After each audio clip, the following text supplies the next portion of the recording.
გურჯაანის მუნიციპალიტეტში ტურისტებისთვის ერთ-ერთი მიმზიდველი ადგილი სოფელ გურჯაანში ნატო ვაჩნაძის სახლ-მუზეუმია. დაცულია კახეთისთვის დამახასიათებელი ეთნოგრაფიული მასალები, გამოფენილია ფრანგული სკულპტურა, გრაფიკა, ფერწერა.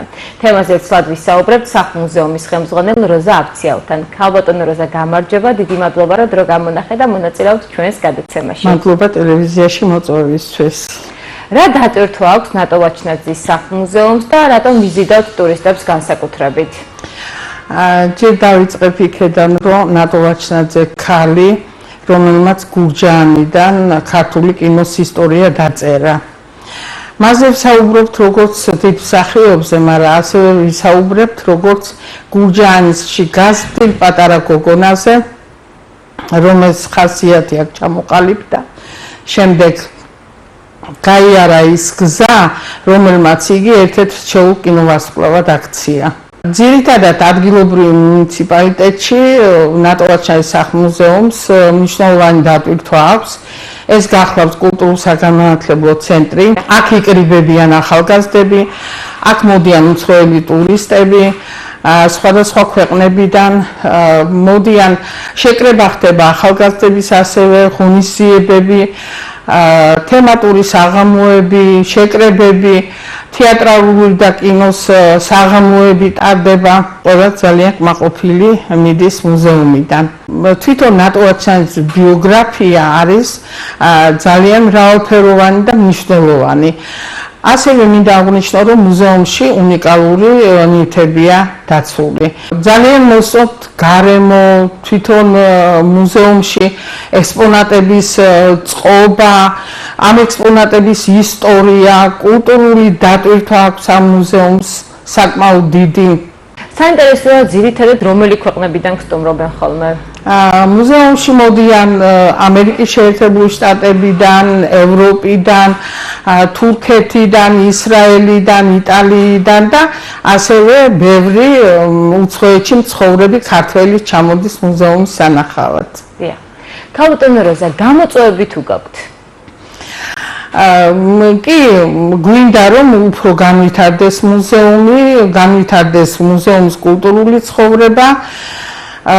ძალიან დიდი მნიშვნელობა აქვს კინოდაჯილდოებას ელისოს, რომელიც მესამე წელია უკვე ჩატარდა მუზეუმში. სიმბოლურად ეს დაჯილდოება ემთხვევა ნატოობის დღესასწაულს. ამ კინოდაჯილდოებაზე კიდევ ერთხელ დავწმუნდით, რომ ნატო ვაჩნაძის სახელი დაკავშირებულია კინოს ისტორიასთან და კინოს ადამიანებთან.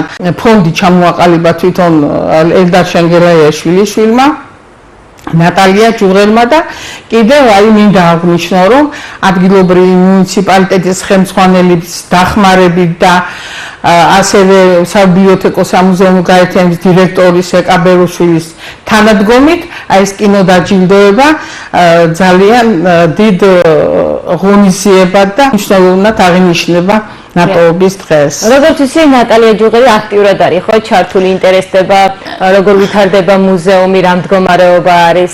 რასაკვირველია, რადგან მან თავისი ეს თვითონ ეს ფონდი ჩამოყალიბდა ოჯახის წევრებთან ერთად მათ თანადგომით. ნატალია უფრო მეტი სურვილი აქვს, რომ საერთაშორისო სახე მიიღოს ამ კინოდაჯილდოების ცერემონიალმა და მინდა გითხრათ, რომ ზუსტად აი აქედან მსახიობი ერთ-ერთი მიიწვიეს საერთაშორისო სახელმწიფოში, სადაც მთავარ როლს თამაშობს. ეს უკვე ძალიან დიდი წარმატებაა ზუსტად აი კინოდაჯილდოების. საინტერესო არის, უცხოელების გარდა ადგილობრივებიც ისევე აქტიურად სტუმრობენ მუზეუმს? კი, მინდა აღვნიშნო, რომ განსაკუთრებით გაზაფხულზე და შემოდგომაზე უფრო მეტი ვიზიტორი გვყავს და შეიძლება ითქვას, რომ არიან ადამიანები, ადგილობრივები, რომლებიც ორჯერ და სამჯერ არიან უკვე მუზეუმში მოსულები და ისევე ისეთი კმაყოფილები და უფრო ახალი პოზიტიური დატვირთვით მიდიან მუზეუმიდან. კი, მოდიან მოსწავლეები, ახალგაზრდები, უფროსი თაობა, რასაკვირველია. ძალიან მოსწონთ, მე აღვნიშნე, რომ თვითონ ექსპოზიცია, თვითონ კინოს ისტორია, რომელთან დაკავშირებულია ნატოვაჩანის სახელი, მისი მემკვიდრეობა, რომელიც მან დაგვიტოვა და მინდა აღნიშნო, რომ მარტო წარსული არ არის მუზეუმები არის მომავალი. და ამიტომ ვთვლი, რომ გურჯაანში ნატოვაჩანის სახლ-მუზეუმი ერთ-ერთი საამაყო ობიექტია და მინდა აღნიშნო ისაც, რომ პირდებიან რეაბილიტაციას, კულტურული ძეგლი გახლავთ ხო იგი, ხო და აი რეაბილიტაციის მერე განსაკუთრებით უფრო გალამაზდება შენობა, თვითონ მუზეუმის ეზო გარემო და უფრო მეტად მოვიზიდათ ახალგაზრდებს და საერთაშორისო დონეზე გავართ, ჩვენ ესე ვფიქრობთ. თქვენ შესახებაც მოგვიყევით, რამდენი წელია ხელმძღვანელობთ ამ მუზეუმს და რატო არის მნიშვნელოვანი თქვენი აპოზიცია? 1982 წლის 5 იანვარს დაიწერა ბრძანება. დაარსებიდან ერთ წელიწადში. კი ბატონო, დაარსებიდან არც კი ერთ წელიწადში. შემდეგ გიდათ მოვედი მუზეუმში.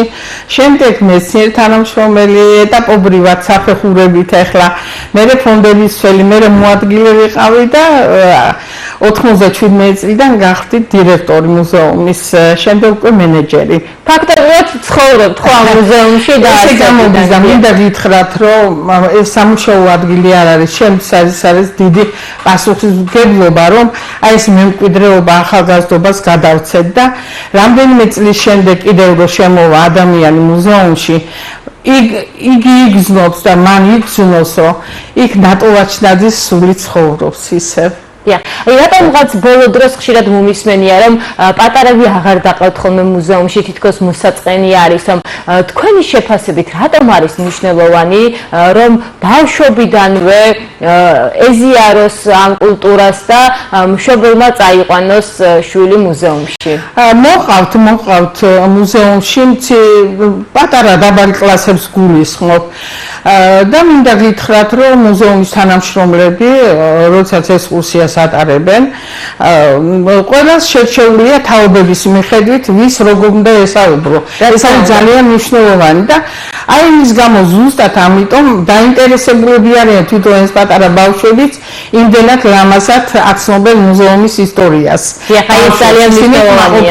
ძალიან მნიშვნელოვანია. ჩვენ სკოლებთან ურთიერთობები გვაქვს, მოდიან ბავშვები ძალიან აქტიურად ყველა კუთხიდან, აბსოლუტურად საქართველოს ყველა კუთხიდან და მართლაც არ ვაზვიადებ, ნამდვილად კმაყოფილი მიდის ყველა.